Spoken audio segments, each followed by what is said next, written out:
ভবানীপুরে মনোনয়ন জমা দিয়ে নাম বাদ নিয়ে সরব হলেন মমতা বন্দ্যোপাধ্যায়।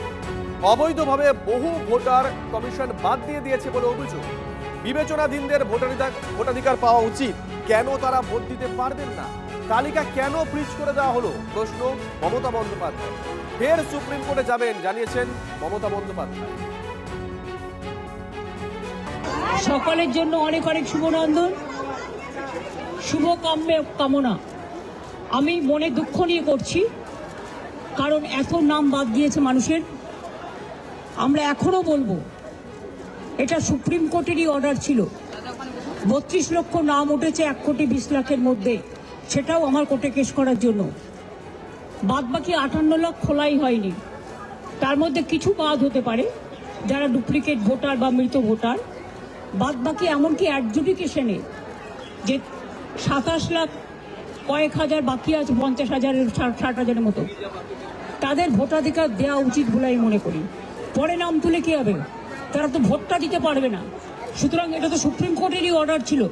যারা অ্যাডজুডিকেশন আছে তারা জেনুইন ভোটার এবং তাদের ভোটটা তোলা উচিত। এটা সুপ্রিম কোর্টই বলেছিল যে তারা ট্রিব্যুনালে বাদবাকি লোকেরা যাবে এবং ট্রিব্যুনালে সেটেলড হবে। তাহলে ফ্রোজেন করে দেওয়ার মানেটা কি? এটা আমার মাথায় ঢুকছে না। আমরা এটা নিয়ে আবার যাব, আবার বিচার চাইব। আজকে 10:30টার কিছু পরে মমতা বন্দ্যোপাধ্যায় কালীঘাট থেকে আলিপুরের সার্ভে বিল্ডিং পর্যন্ত একটা বর্ণাঢ্য শোভাযাত্রা করেন, সর্বধর্ম সমন্বয়ের বার্তা দেন, তারপরে নমিনেশন ফাইল করেন। সেই ছবি আপনাদেরকে লাইভ দেখিয়েছি। আর সেখান থেকে বেরিয়ে এই অভিযোগ করেছেন মমতা বন্দ্যোপাধ্যায়। পুরো বিষয়টি সুপ্রিম কোর্টের তত্ত্বাবধানে হচ্ছে, সুপ্রিম কোর্টের পুরো মার্গদর্শনে হচ্ছে।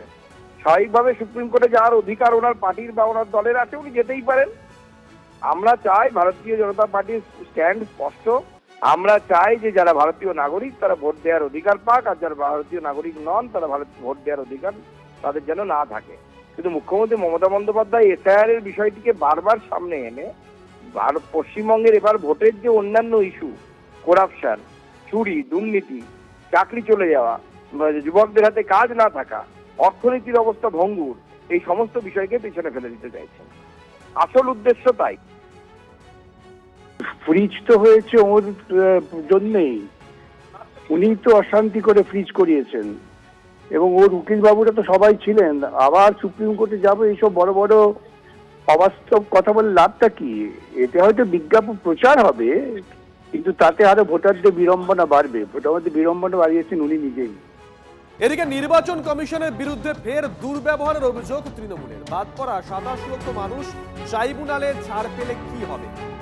এবার তারা ভোট দিতে পারবেন কি না জানতে আজ কমিশনের দরবার করে তৃণমূল কংগ্রেস। গেছিলেন প্রতিনিধিরা। তারপরে কি হলো? জ্যোতির্ময় আমাদের সঙ্গে রয়েছেন আমাদের সহকর্মী জ্যোতির্ময়। দেখো, ট্রাইব্যুনালে যাদের নাম বিচারাধীন, যাদের নাম লক্ষ লক্ষ মানুষ, যাদের নাম ইতিমধ্যেই বাদ চলে গিয়েছে, তাদের ভোটাধিকার কেন থাকছে না সেই বিষয় নিয়ে প্রশ্ন করার জন্যই তৃণমূল কংগ্রেস গিয়েছিল জাতীয় নির্বাচন কমিশনে। কিন্তু বৈঠকের পর আমরা যে ছবিটা দেখতে পেলাম তা কোট আনকোট নাটকীয়তা। ডেরেক ওব্রায়ান তিনি অভিযোগ করলেন যে তাকে গেট লস্ট বলেছেন জাতীয় নির্বাচন কমিশনার। কিন্তু এই যে লক্ষ লক্ষ মানুষের নাম বাদ চলে গেল, এই বিষয়টি তৃণমূল কংগ্রেসের প্রতিনিধি দল তারা উল্লেখই করলেন না কমিশনারের সামনে। এই বিষয়টি উত্থাপনই করা হলো না, বরং তারা যে বিষয়গুলির কথা তুললেন তারা জানালেন যে মমতা বন্দ্যোপাধ্যায় 9টি চিঠি দিয়েছেন, সেই চিঠির কোনো উত্তর পাওয়া যায়নি।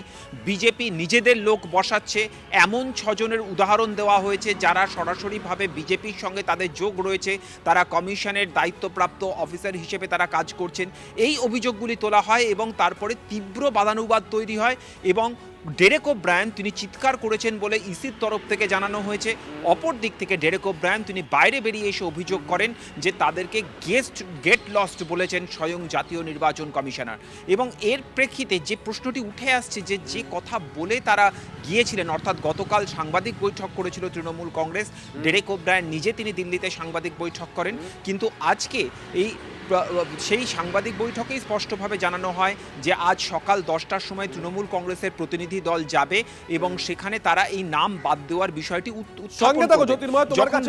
বাইরে বেরিয়ে এসে ডেরেক ওব্রায়ান ঠিক কি অভিযোগ করেছেন, কি দাবি করেছেন একবার শোনাই, তারপরে আসছে। Listen to this.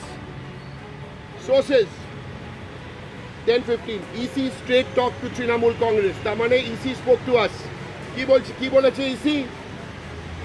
This time elections will be Bengal in West Bengal will be fear free, violence free, inducement free, without any chappa booth jamming. এটা কে পাঠিয়েছে?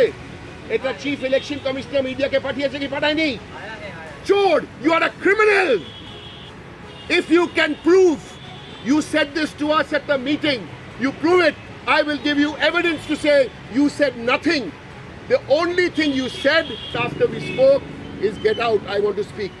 This is a total Manish Kumar, তুমি কার সাথে খেলা খেলছো জানো না। এটা Mamata Banerjee, Abhishek Banerjee, Trinamool Congress leak করেছে। কি হয়েছে মিটিংয়ে? কিচ্ছু হয়নি, কিচ্ছু বলেনি, একটাও কথা বলেনি। He did not say anything. কল্যাণ বন্দ্যোপাধ্যায় সহ একাধিক নেতাকে এর আগে দেখেছিলাম, তারা ঠিক একই ধরনের অভিযোগ করেছিলেন যে নির্বাচন কমিশনার তিনি দুর্ব্যবহার করেছেন। আজকেও সেই অভিযোগ করলেন ডেরেক ওব্রায়ান, তাকে গেট লস্ট বলা হয়েছে কমিশনের বিরুদ্ধে, এমনই অভিযোগ। অন্যদিকে জ্ঞানেশের ওপর চোটপাট করেন ডেরেক, পাল্টা অভিযোগ কমিশন সূত্রে। Listen to this. Sources. 10:15 EC straight talk to Trinamool Congress. তার মানে EC spoke to us. কি বলেছে EC? This time elections will be Bengal in West Bengal will be fear free, violence free, inducement free, without any chappa booth jamming. এটা কে পাঠিয়েছে? এটা chief election commissioner মিডিয়াকে পাঠিয়েছে কি পাঠায়নি? চোর, you are a criminal.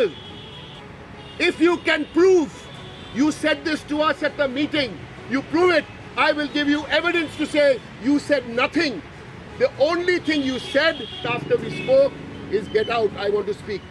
This is a total Manish Kumar, তুমি কার সাথে খেলা খেলছো জানো না। এটা মমতা ব্যানার্জি, অভিষেক ব্যানার্জি, তৃণমূল কংগ্রেস লিক করেছে। কি হয়েছে মিটিংয়ে?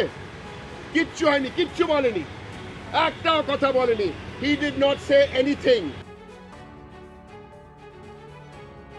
জ্যোতির্ময় আমাদের সঙ্গে রয়েছেন, আমাদের সহকর্মী জ্যোতির্ময়। রাহুল সিনহাও টেলিফোনে আছেন, একটু রাহুলবাবু সঙ্গে থাকুন আপনি। জ্যোতির্ময়, ডেরেক ওব্রায়ান তো বাইরে বেরিয়ে এসে এই অভিযোগটা করেন, কিন্তু যেটা নিয়ে গেছিলেন ভেতরে কথা বলতে, সাংবাদিক বৈঠক করে যেটা জানানো হয়েছিল সেই বিষয়টাকে উত্থাপন করেছিলেন। দেখো, এই মুহূর্তে বাংলায় যে নির্বাচন চলছে সেই নির্বাচনের সব থেকে বড় ইস্যু লক্ষ লক্ষ মানুষের নাম বাদ চলে যাওয়া। বিজেপির তরফ থেকে অভিযোগ করা হচ্ছে যে যারা বৈধ ভোটার নয় তাদের নাম বাদ গিয়েছে। অপর দিক থেকে তৃণমূল কংগ্রেস বলছে যে বৈধ ভোটারদের নাম পরিকল্পিতভাবে বাদ দিয়ে দেওয়া হয়েছে। এবং এই প্রেক্ষাপটে যখন তৃণমূল কংগ্রেসের প্রতিনিধি দল তারা জাতীয় নির্বাচন কমিশনারের সঙ্গে সকাল 10টায় অ্যাপয়েন্টমেন্ট নিয়ে দেখা করতে যাচ্ছেন, বৈঠকের শেষে ফিরে আসার পর আমরা যা দেখতে পাচ্ছি সেটা শুধুমাত্র নাটকীয়তা। সেখানে তুমুল বাদানুবাদ হয়েছে, কিন্তু এই লক্ষ লক্ষ মানুষের বাদ যাওয়ার, নাম বাদ যাওয়ার ইস্যু আদতে উত্থাপনই করা হয়নি। এই প্রশ্ন আমরা ডেরেক ওব্রায়ানকে করেছিলাম যখন তিনি প্রেসকে ব্রিফ করছিলেন যে আপনারা মানুষের নাম বাদ যাওয়ার ইস্যু কি তুলেছেন। তিনি বলেন যে এই বিষয়টি এখন আদালতে বিচারাধীন রয়েছে, কিন্তু তৃণমূলের তরফ থেকে এই এসআইআর এর নাম বাদ যাওয়ার ইস্যু আজকে কমিশনের সামনে তোলাই হলো না। স্বাভাবিকভাবেই কোন স্ট্র্যাটেজিতে তৃণমূল এই কাজ করেছে সেটা এখনো পর্যন্ত স্পষ্ট নয়। তবে একটা বিষয় সঙ্গে দেখো, তোমার কথা প্রসঙ্গে যাই রাহুল সিনহার কাছে। রাহুল বাবু, দুটো বিষয়। জ্যোতির্ময় লাইভ রিপোর্টিং করছিল আমাদের সহকর্মী দিল্লি থেকে, আপনি তো গোটা বিষয়টা শুনলেন যে তৃণমূলের তরফ থেকে এই বিষয়টা তোলাই হয়নি আজকে। এমনকি যখন জিজ্ঞাসা করা হয়েছিল, সাংবাদিকরা জিজ্ঞাসা করেছিলেন ডেরেক ওব্রায়ানকে যে আপনারা কি এই বিষয়টা তুলেছেন, এই লক্ষ লক্ষ নাম বাদ যাচ্ছে বা এরপরে যারা আসবেন তাদের যেন ভোটাধিকার দেওয়া হয় আর কি, যারা ট্রাইব্যুনালের মাধ্যমে আসবেন। কিন্তু ডেরেক ওব্রায়ান জানিয়েছেন এটা বিচারাধীন বিষয়, এটা নিয়ে আমরা কোনো মুখ খুলবো না। এটা একটা বিষয়। দ্বিতীয় বিষয়, ডেরেক ওব্রায়ান বাইরে বেরিয়ে এসেন, আবারও সেই একই অভিযোগ তৃণমূল কংগ্রেস এর আগেও দুবার করেছে, এই নিয়ে 3বার, যে নির্বাচন কমিশনার বাজে ব্যবহার করছে তাদের সঙ্গে। কি মনে হয় কৌশলটা কি? দেখুন, বিষয় হচ্ছে ওরা মানুষের নাম বাদ গিয়েছে তার জন্য যায়, ওরা গিয়েছে মানুষের সিম্প্যাথি নিতে। ইলেকশন কমিশন তাড়িয়ে দিয়েছে, গেট আউট বলেছে, গেট লস্ট বলেছে, এই সমস্ত বলে এরা মানুষের সিম্প্যাথি নিতে চায়। কিন্তু মানুষ কি মুচকি মুচকি হাসছে আর বলছে আমরাই তো তোদের গলা ধাক্কা দেওয়ার জন্য তৈরি আছি। অতএব তৃণমূল যদি গলা ধাক্কা খেত সত্যি সত্যি, তাহলে বাংলার মানুষ সবচেয়ে বেশি খুশি হতো। সেই কারণে যে সিম্প্যাথি মানুষের নেওয়ার জন্য এরা গলা ধাক্কার নাটকটা করছে, সেই নাটকটা বাংলার মানুষ পরিষ্কার হতে দিতে চায় দেখতে চায়। এটাই হচ্ছে সবচেয়ে বড় ব্যাপার। ধন্যবাদ।